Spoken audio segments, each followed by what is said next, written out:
Hi, today I'm going to share with you how do I make potato wedges at home. Hello, sarito aku dekat berkongsi ke cara berkeni ngagak potato wedges bak rumah. First, preheat your oven to 400 degrees Fahrenheit or 200 degrees Celsius. Panaskan oven ngagak 400 degree Fahrenheit atau ke 200 degree Celsius. Let's prepare this potato or potato, whichever name you may call them.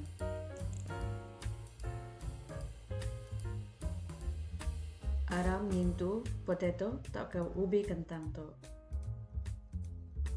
What I'm going to do is to have 8 pieces of potato wedges from one potato.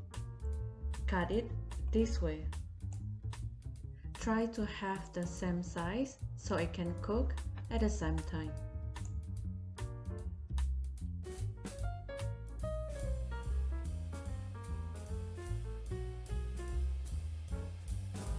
Jadi setiap ubi kentang tu dekat di belah aku ngagai 8 bahagian. Nanti boleh gagak dalam sama saiz, awak ke sama mansau. Belah bakato.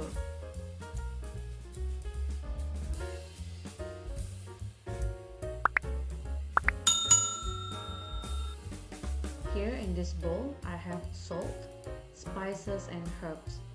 And after that, I'm going to add in olive oil followed by black pepper. Mix them well. Dalam mangkuk segitu, basic garam, ngau serbuk herba atau ke rempah. Udahnya, tuang ke minyak zaitun ke dalamnya. Udahnya, tabak ke mimit lada hitam. Udahnya, girau. Pour the mixture onto the potato, then mix them well with your hands.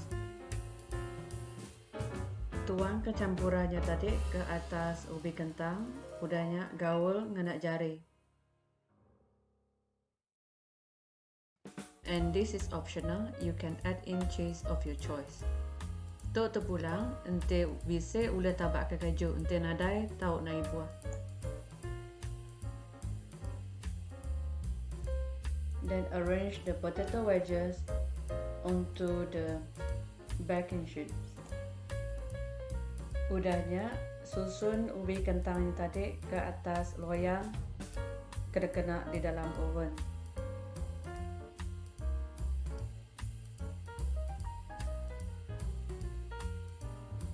Bake in oven for about 45 minutes or until it's golden brown. Panggang atau bakar di dalam oven selama 45 minit atau sampai ia kuning keemasan. After 45 minutes in the oven, my potato wedges is ready. Selepas 45 minit dalam oven, potato wedges aku udah mansau.